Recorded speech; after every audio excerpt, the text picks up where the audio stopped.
So welcome everyone to one of the most exciting panel of the beauty world. We're going to talk about sustainability right now, and it's a future direction of our industry. And it is not just a good to have, it is a standard in beauty.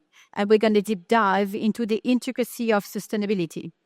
I know that our speakers have already been introduced, but it was a bit brief, I must say. Please welcome our guest speakers today. We have Jonathan Warr here, representing both Takasago and IFRA.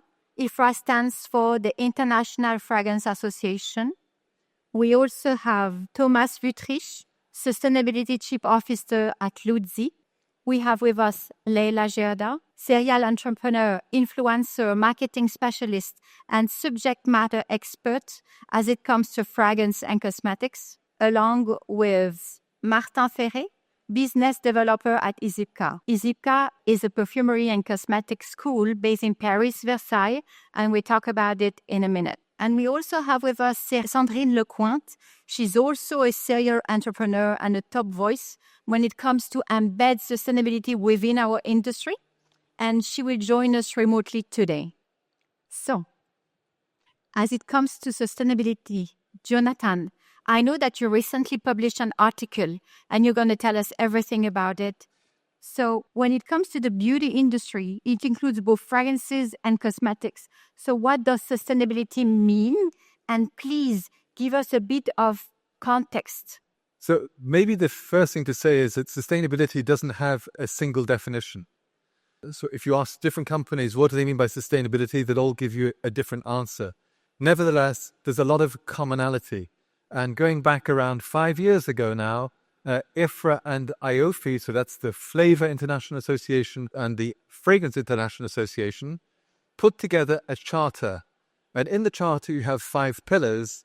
And these 5 pillars are pretty common features of most sustainability documents that you'll see, sustainability reports that you see. The first pillar is about responsible sourcing, where materials are coming from. The second one is about the environmental footprint. So that can be in the air, greenhouse gases, in the ground, in the water. The third one is about the place that we work in and the employees work in, that must be taken care of, and the employees must be taken care of. Fourth one, inevitable product safety. And I think all of these things are true for fragrance, flavors, but also cosmetics. And the fifth one, which is getting more and more true, is about transparency. So historically, people tended to hide their sources, but you'll see that these days that's becoming harder and harder to do. There have been 2 reports now, 2021 and 2023. If we then say, okay, that's nice, big general topics, I'm still going to say general, but if you go on to the next level of generality of what are the kind of axes that we worry about, and again, I'm pretty sure this is true for the flavor, fragrances, but also for cosmetics, magical. This is my list of 7, so it's worth what it's worth, but it's my list of 7. Always, when you talk about sustainability, you're making reference to the UN SDGs, the Sustainable Development Goals. And these days, on the right-hand side, I've got the EU CSRD. So that might be very familiar to some, less familiar to others. But CSRD is the Corporate Sustainability Reporting Directive. And the Corporate Sustainability Reporting Directive takes a lot of where it's heading from the SDGs, as you see after the points. So what are these 7 topics? Start off with perhaps the most obvious one, carbon footprint. Can't get away from carbon footprint these days. Why? Because we're trying to limit the rise in temperature of the planet to 1.5 degrees. So everybody's got goals on reducing their carbon footprint. Water footprint is talked about a little less in our industry, but it's still there. It's principally linked to naturals, in fact, natural cultivation. That's where water comes up. Air pollution also a bit less, but that also touches fragrance and beauty products, because in the US you have legislation around aerosol products, for example, which is linked to air pollution, and also then some other product categories. And it's going to touch fine fragrance a little bit later in the US as well. Deforestation has been around for a long time. Always talked about palm historically. That's been the big one. Continues to be a major driver. We'll talk more about that later. Human and environment, that took a big step forward with REACH legislation. So when the whole REACH legislation, if people can remember that far back, because it goes back a few years now, the whole point of REACH was no data, no market. So the industry had to generate a ton of data to support the raw materials that they were using. Inevitably, when you generate a lot of data, you do a lot of extra testing. It doesn't always come out the way you would like it to come out. And that in turn has led to restrictions on materials coming out of the palette. And that's part of the world, that continuing evolution of that we're living with. And finally, maybe the kind of newer topic on the block is about ethics. So human ethics, what's happening to people. We all love these products which come from distant parts of the world, which have got great stories to tell, but often the standards to which they are cultivated, processed, and do not match standards that we would like. And these days with social media, that can become an issue very, very quickly. So I'd like to close there, now hand over to... Jonathan, there is so much actually to share with the audience and then to talk about.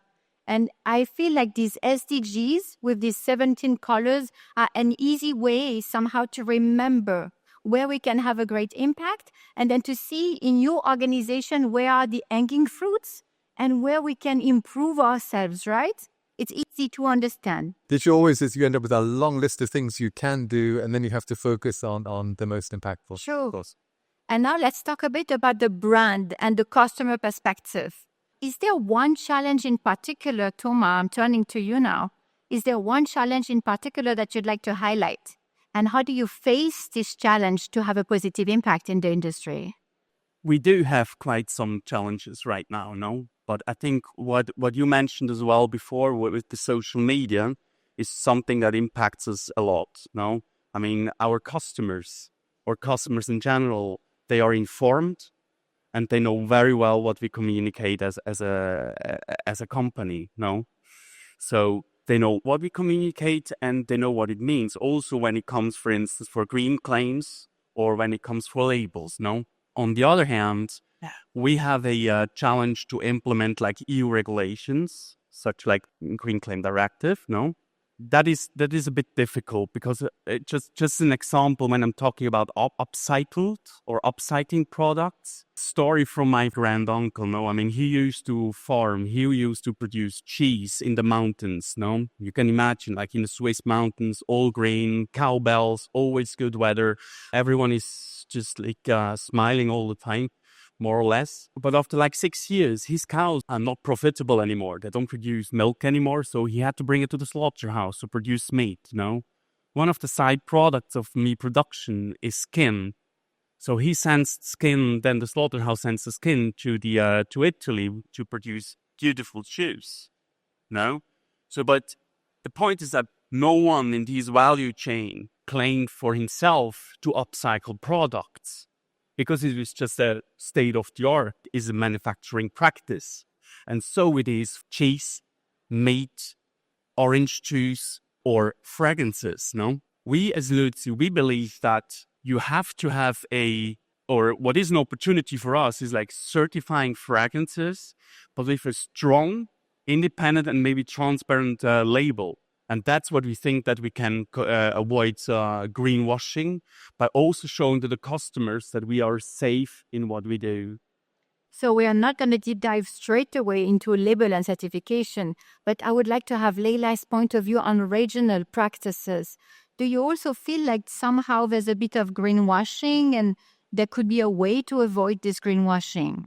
I believe that talking from Middle East perspective, the people that have brands for cosmetics, beauty, and niche fragrances, they are really careful in what they are doing. Because first of all the brands that they developed in Middle East are somehow new. And I'm talking now about big brands that they are really passionate about what they are doing. So those kind of people are not into greenwashing at all. I have been working with a lot of people in Middle East, and mostly the people that are having those kind of brands, they are also working in governmental positions. So they are very careful in what they are doing. And also, as I said, those brands are quite new on the market, let's say maybe between 5 and 10 years. And already they are using from the beginning packaging like wooden packaging or paper. So they are very careful in terms of that. In terms of raw materials, of course, there is a huge change if we look at previous years, because in previous years there was no regulation whatsoever, and people love to do fragrances and cosmetics even in house. In the last 3 or 4 years, this have changed quite a lot. And also all the young entrepreneurs that they really want to make a change with their brand, they understand very well what entrepreneurship means. It means to bring a change in the world.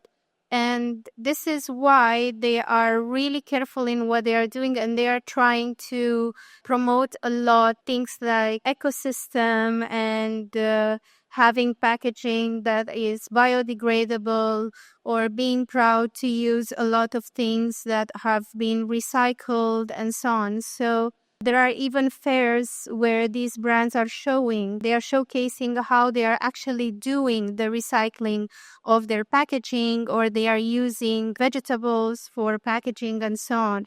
So a lot of young people that are educated are really into this. But of course, I cannot say that this is the case for everyone, because as all part of the world, we have a lot of brands and for in beauty, cosmetics and fragrances that they do it just purely for business. But more and more people I see, especially the young ones, that they are really, really very careful in this, and they really care about environment, they really care about the future and so on. So from my perspective, there is a lot of transparency going on in the Middle East, and I am really proud to say that a lot of people that I know and I work with, they are very careful in what they are doing. Thank you for sharing, Leila. And now I'm turned back to you, Thomas. So what is your latest sustainability strategy at LUZI? How do you support this brand to fight against greenwashing through this certification? Could you tell us more about it? So we called our sustainability strategy Earth Conscious Creativity. And we're trying to improve our sustainability performance on the level of activities, but also on products. So we decided to go for one of the most rigorous standards on the planet and try to certify fragrances in the circular economy, okay? So we went, as you can see, we went for the Material Health Certificate from the Cradle to Cradle Innovation Institute. So Cradle to Cradle is a design thinking concept where you work on like the circular economy, on eco-efficiency, so trying to make the most out of your resources, trying not to leave waste behind, but it adds additionally another dimension. It is they add a quality of material to be used, okay? So they call it eco-effectiveness as well, meaning no harm either to human or the nature, okay? So meaning that there is no toxic waste behind, there's no persistency, etc.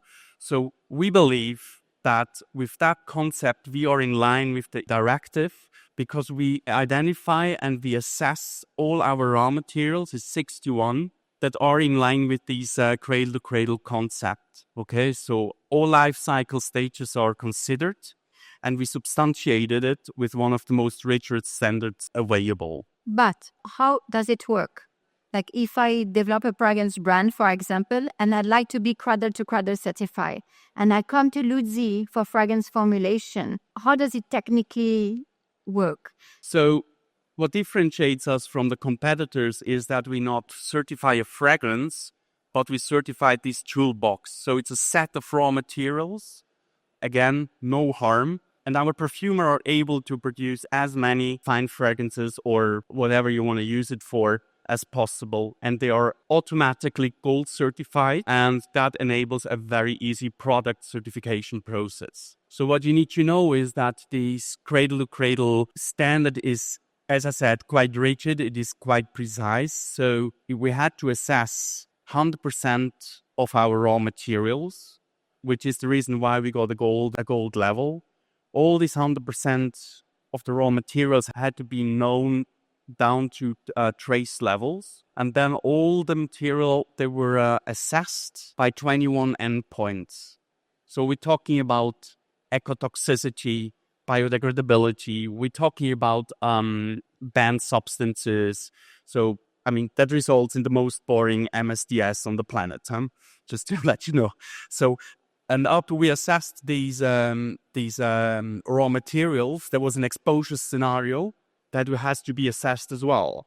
Okay, and that might be the reason why there's not so many products on the market that actually are in these cradle-to-cradle design think certification now. So there were, like back in the days, there were Henry Rose, for instance. They are silver certified, so that means they had like 95% of their raw materials were assessed.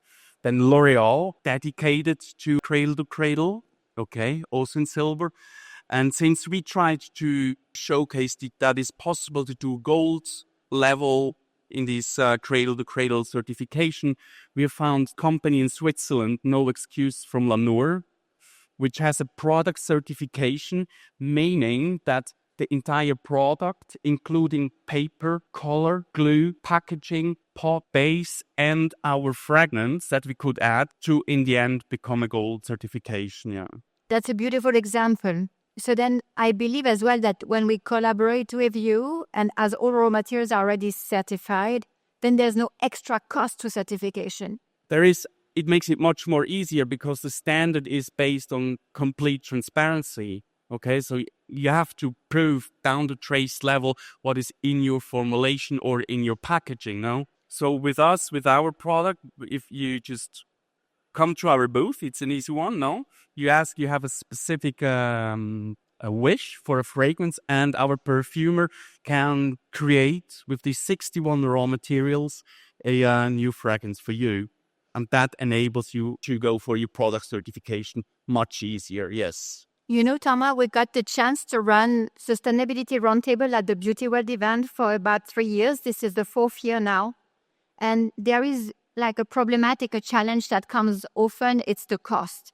Because when you go for certification, again, you need to pay some money. You need to certify. So it's the cost of resources, working on the certification, plus the cost of the certification itself. Plus, between you and me, you don't really know which one is the right one. Should we go for B Corp? Should we go for Cradle to Cradle? Should we go for Cosmos? Which one do we choose first? And this is just talking about the brand. Because if you talk about the perfumery house, then you have, again, dozens of certification to go for. So at the end, you feel like, okay, brands and perfumery houses are competing for certification to the ones who are going to have the most certification. At some point, we were on LinkedIn and we were listening to perfumery houses and brands, and they were competing. Oh, we've been certified Cosmos certification. Oh, now we've been certified with EcoVadis certificate, but now we're certified with B Corp certification. So we, as even professional, we are lost within the certification jungle. So I can imagine that as a brand or as an end consumer, it's very difficult to make sense of all the certification. But somehow you made it very easy for us to understand we should choose one. And this is the one. And we don't pay for it because it's already covered. Right? Me as a brand, I would say yes. Yes, exactly. So that's very good. Now, I would like to have more insights from you, Leila. When it comes to certification from a brand perspective and from the customer perspective, could certification be somehow a proof of safety and quality as well when it comes to oud, for example? Yeah, I think this is a very interesting topic, especially for Middle East, because here everyone is using oud and all kind of wood products, from oil to wood chips and so on, and bakhur, dukhun and so on. So as far as I know, there are many challenges regarding certifications from customer perspective, but also brand's perspective. Because there is also the mentality from customer perspective that if there are a lot of regulations, then they will not use the raw materials that make a fragrance stronger, or they have to change the formulation, or it's not natural, and so on and so forth. But I think from international perspective, people understand how important it is to use a certification because it can impact your health quite hard. And if I can talk regarding the bakhur and dukhun that everyone is using here in Middle East, and most of the people, they are using it also made in the house, house and they are selling it made in the house for so many fairs and so on. And they are not really careful what ingredients they are using, not because they are careless, but because this is what they've done for all their life, from generation to generation and so on.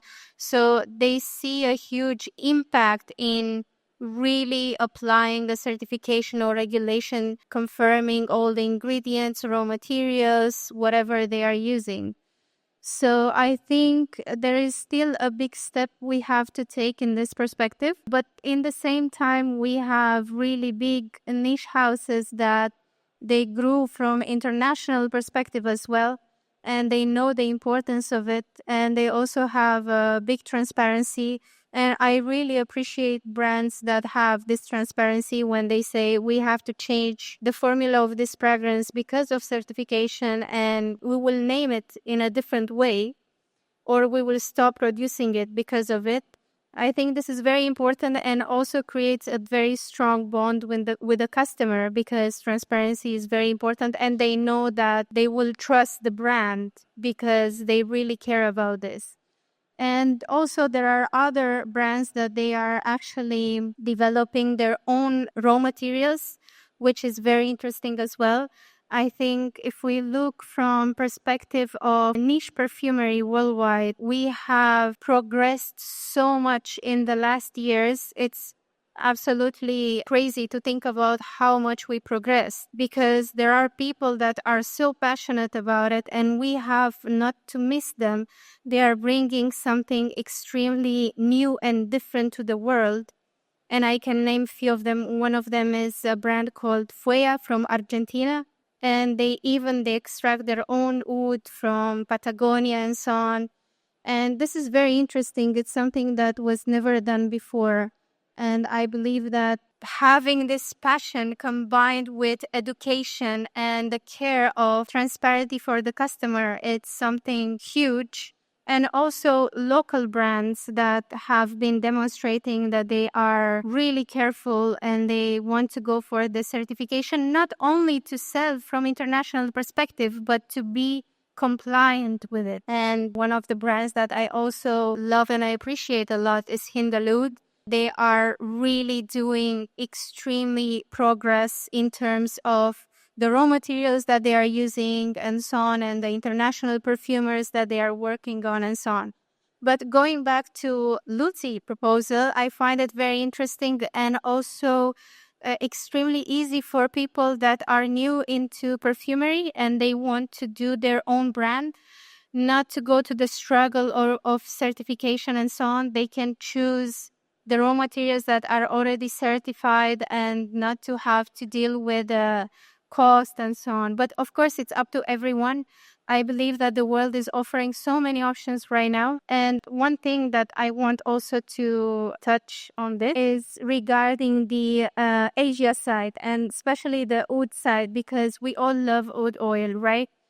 And we don't have any kind of proof of or certification regarding oud oil, especially the ones that are highly expensive. They smell amazing, and we all want something that is really, really good. And because, see, the problem with oud is that you cannot tell the age of it. You cannot tell if it's natural or synthetic and so on. It's easier maybe when you have oud chips and you burn and you see by the smell and so on. But even so, if you are buying from oud dealers that are really passionate about it, they are really careful. So I think that the world is really making a progress even from this perspective. I just feel that they should put more efforts into being more careful with the oud industry, especially with the oils.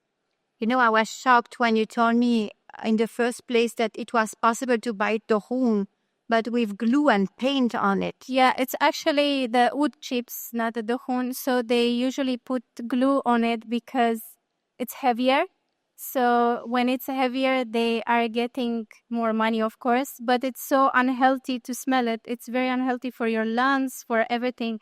And also, some of the people, maybe they don't know, maybe they are beginners, maybe they don't understand it. So I think one advice is to really be careful from where you are getting it, and also the people that you can trust, because there are people that you can actually trust, especially here in Dubai, in UAE, in all GCC countries. I don't know about outside. You know, this morning we also had an insightful roundtable about Middle Eastern perfumery, welcoming Abdul Samad Al-Qurashi, Ajmal, and Arabian Oud as well. And these are also key players in the oud industry, Bahor and Dohrun. So indeed, it's moving towards the right direction with this certification, because it's a matter of somehow proving that, yes, we're doing the right thing. So then the end consumers can see the difference between a sustainable brand, proving the quality with another brand. Yeah, the only issue that I see it here, and I'm talking only about the wood, is that it's already extremely expensive. So it's more expensive than gold and so on if you want really that good quality. If you would have it to certify it, I cannot even imagine the price that will go so high. So it's actually a very sensitive topic. So, Leila, you're bringing today a challenge for Thomas from LUZI, and eventually, starting from tomorrow, is going to work on this to provide certification at no cost. Yeah, I'm going to talk to our CEO, yeah? Yes, exactly. We'll have a conversation. And now we'll have a step back, talking about eco-conception. We got the chance to interview Sandrine Lecointe on this topic. She recently published a book on eco-conception, and she's going to give us just a short summary of what is this about. Yes, it is indeed eco-design beauty industry now. And I would even say it's a necessity given the climate challenges, resource loss and biodiversity drop. So yes, I gathered experts and we wrote a comprehensive guide explaining the ins and outs of this method, which is accessible to everyone. For those who seek a better future, since the climate is changing and nature is too. So obviously we must adapt and also change our way of producing and consuming in light of all this. Eco-design means thinking from the seed to the end of life, and it relies on standards, laws, and several key principles. First, choose ingredients wisely, prioritizing natural, biodegradable ones from sustainable sources. In the UAE context, this might involve using local ingredients such as argan oil or rose water. Prioritize local suppliers to lower transportation carbon footprint. In terms of packaging, we would choose minimalist, monomaterial, and recyclable designs, cutting down on plastic, which is a big topic. In manufacturing processes, we will optimize to reduce water and energy consumption, and in Dubai, the use of solar energy could be particularly relevant. We can also implement a circular economy with recycling programs and product refills.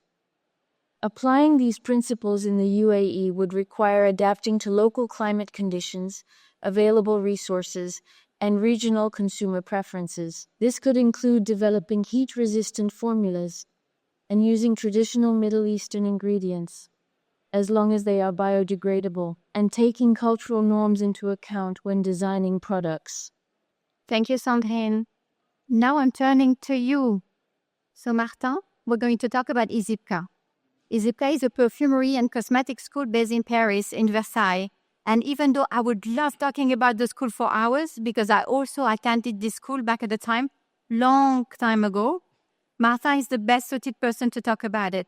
So could you tell us more a bit about the school and what role does it play in sustainability nowadays? Yeah, sure. So first of all, welcome. For those of you who may or may not know the school, as Valerie said, we're a perfumery and cosmetics school located in Versailles, close to Paris.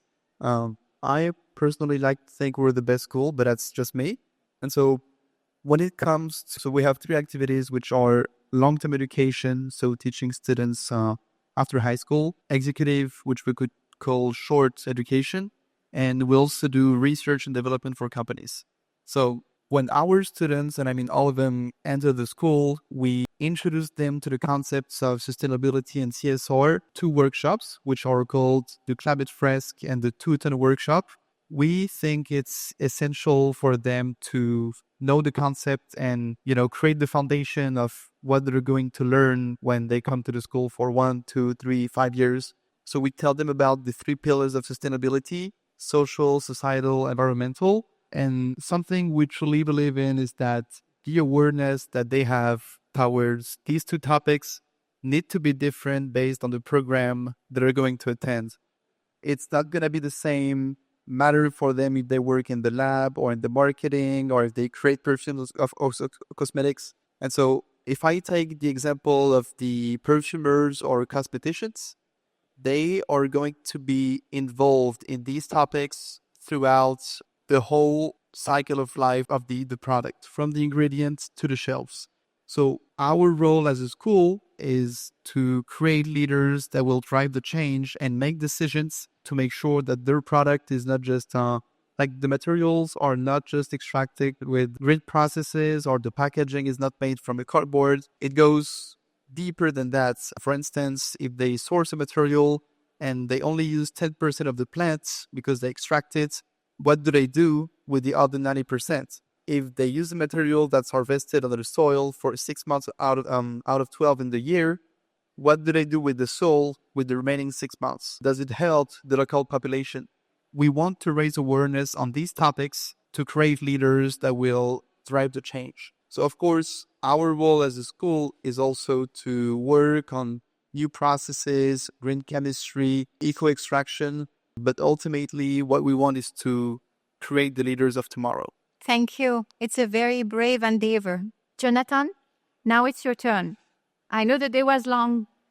Now we're going to deep dive into the tools that perfumery houses can use in the industry for a greater impact. Right. So I'm going to go back to some of the topics we touched on at the beginning.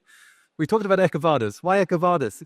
EcoVadis is based on evaluating companies on 4 pillars linked to sustainability, environment, the labor and human rights, ethics, and sustainable procurement.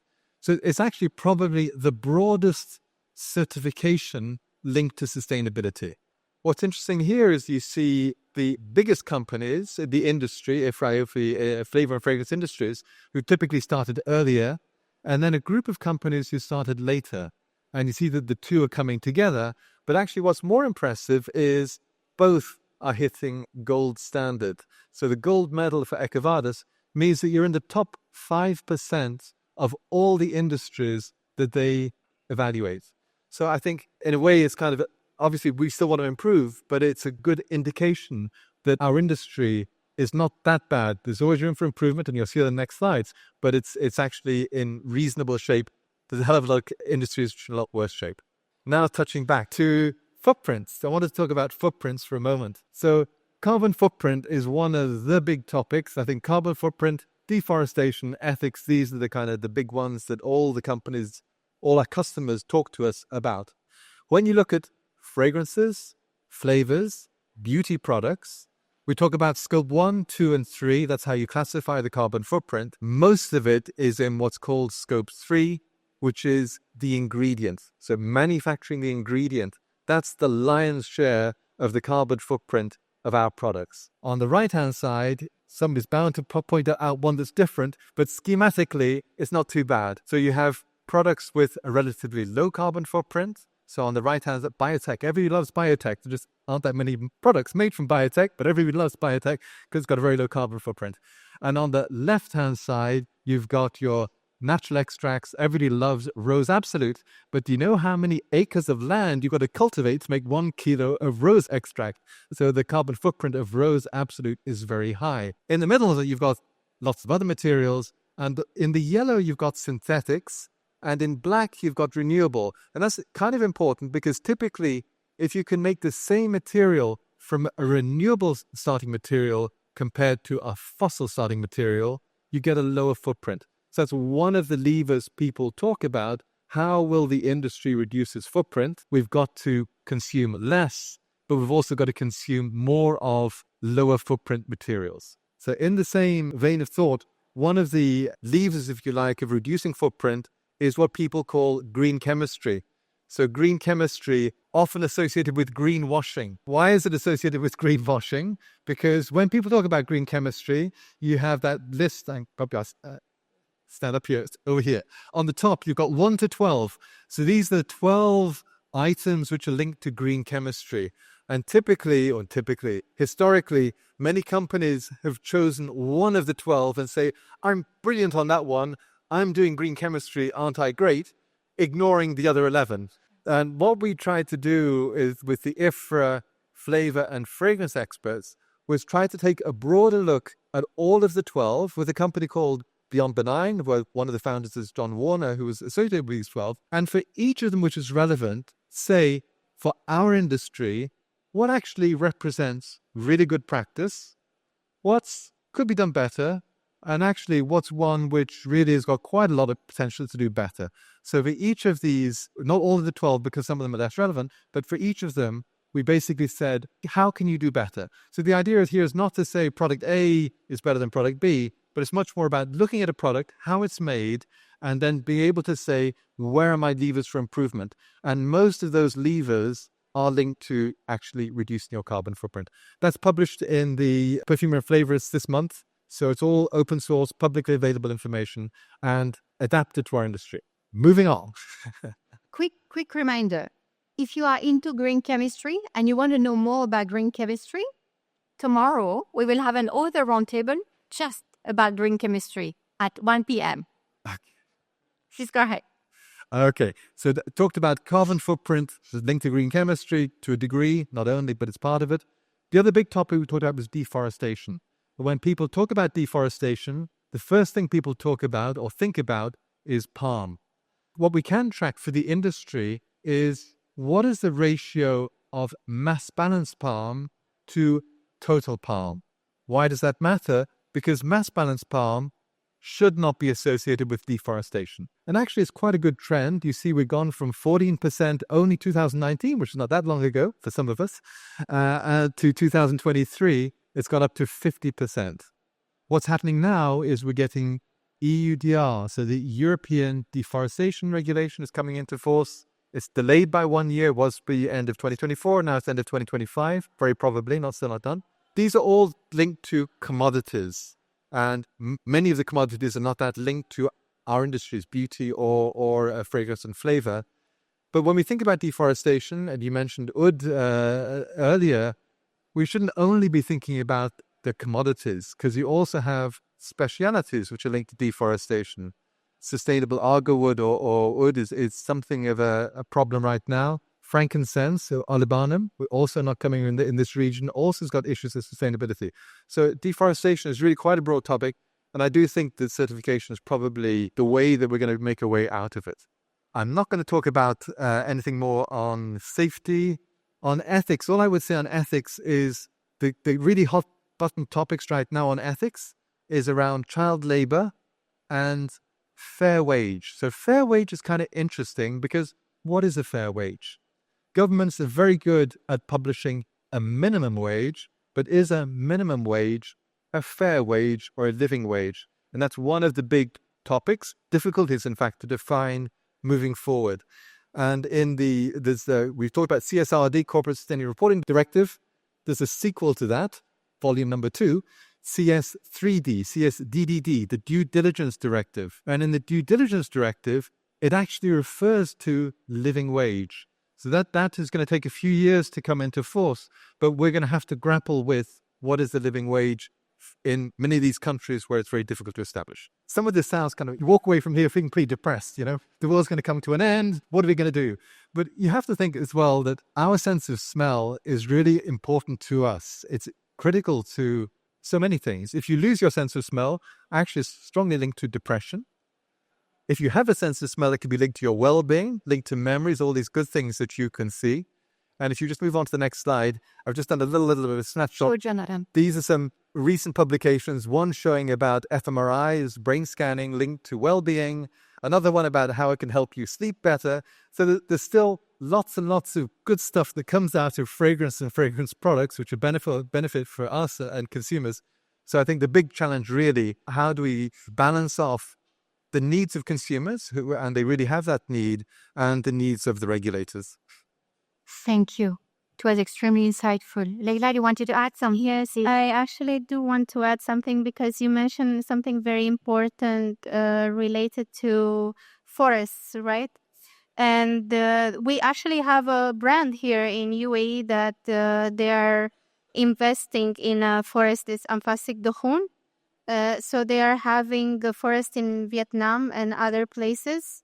And they are really, really careful with this topic. So more and more brands, they are really investing in this idea of improving the world, not only of fragrances, but the world that we are living in. And it's also, I have a question, but maybe I will keep it for later on. But I feel like this is a must-have, and this should somehow be automatic.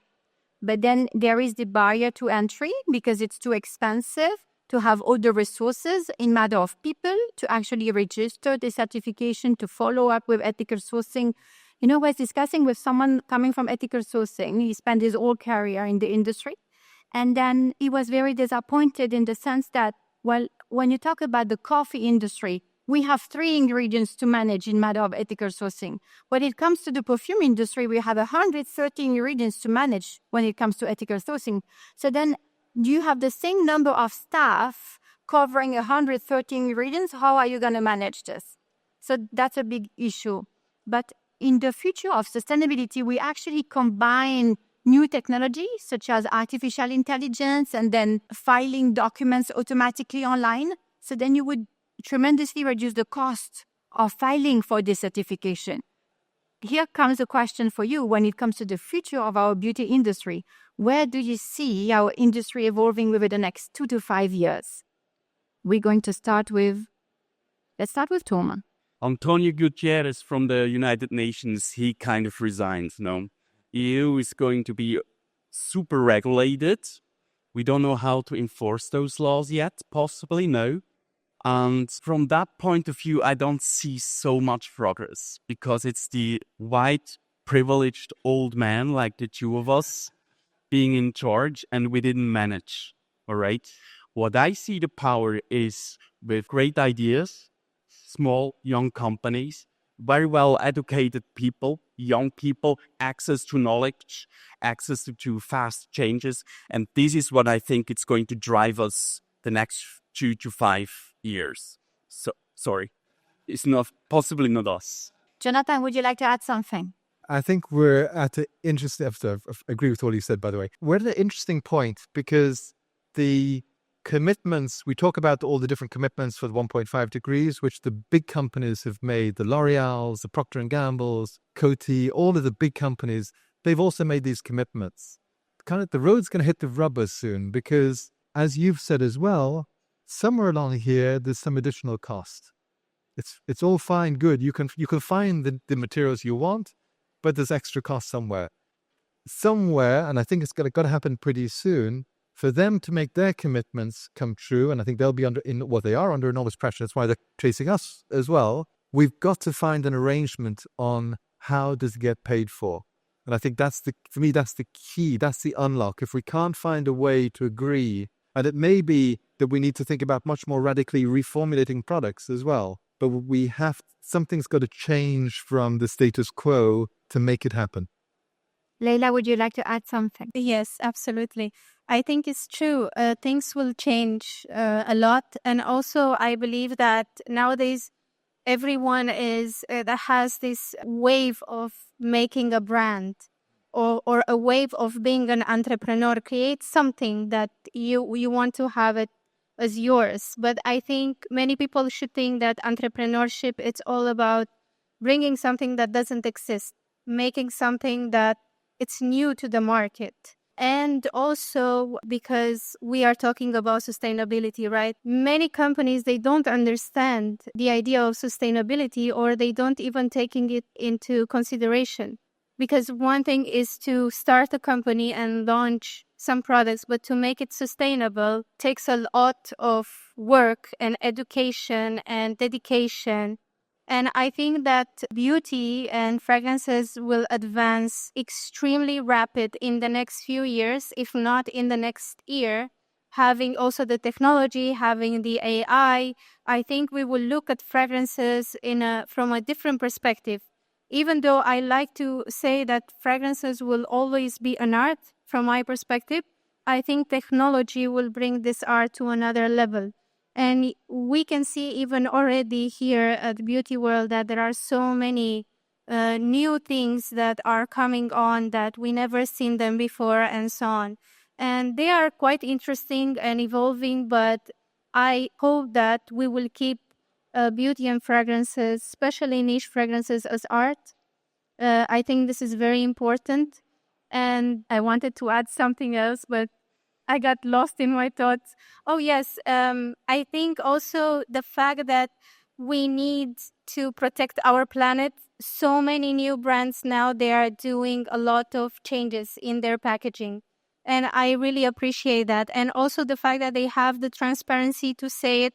And they also show an example to other people or other brands worldwide. And from recycled packages like Serjoff, or improving their look and feel, and also showing that you can do something so much beautiful with and keeping it luxury in the same time with something that is recycled, it's beautiful. Or having paper packaging or wood packaging like Hindalut, wood factory that are from Middle East, and they really take care of what they're doing. And I think this is the future as well.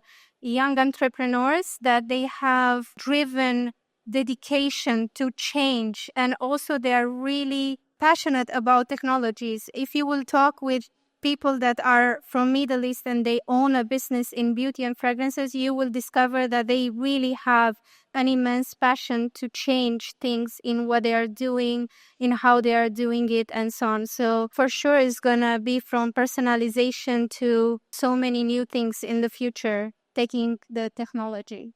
This morning, we had a roundtable about Middle Eastern perfumery, and there's one word that came out from the conversation. It's excitement toward fragrances, and here it's passion. Yes, I agree. It's passion. And also they love to study. It's something because UAE, and it's a very young market, and they really love to study. They want to improve what they are doing. They always look for something better and better. And I think they really have a good reason to compete with big players like L'Oréal and Estée Lauder, because they really deserve it for what they are doing and how much they are working. Thank you for sharing. Martin, would you like to add something?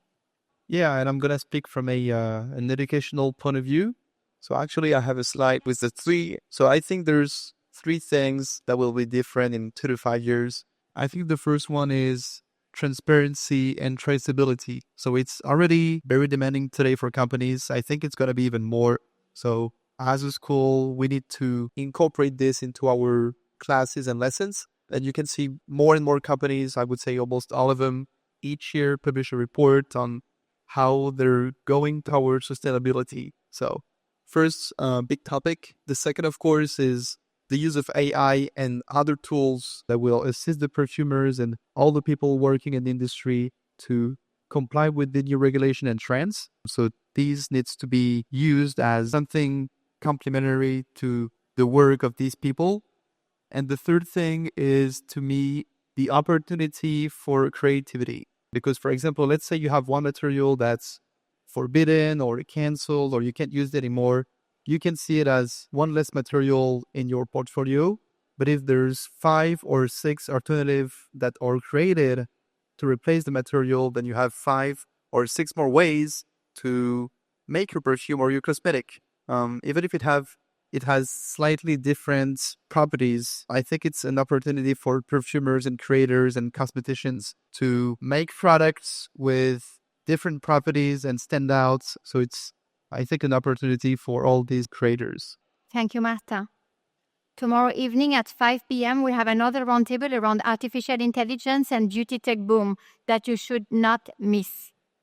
And just to wrap up, and on behalf of the Beautyworld organization, I would like to thank our guest speaker for sharing their experience, challenges, and tools with us. Through this roundtable, we realized that sustainability is not a good to have anymore. It has become a standard in our beauty industry.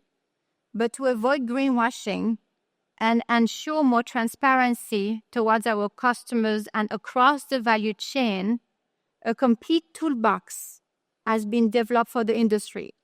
This starts with education, with ISIPCA, for example, eco-conception with Sandrine Lecointe, but also certification with Cradle to Cradle and LUZI, and then carbon calculation and all the tools that Jonathan mentioned here on behalf of IFRA.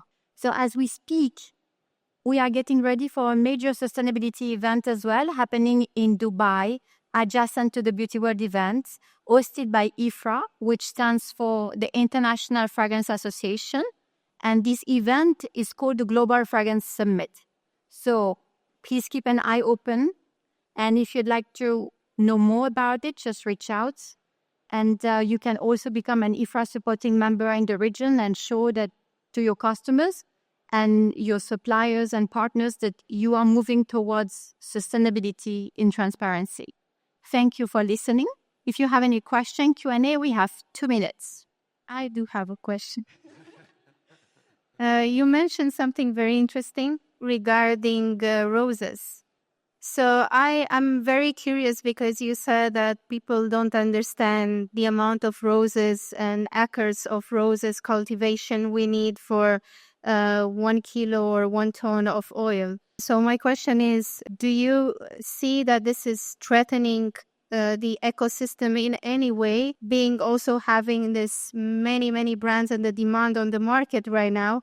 And the second question is, do you think that a compound that is very similar to a raw material like rose oil, so a chemical rose oil, is it safer and better than roses, and why, from what perspective?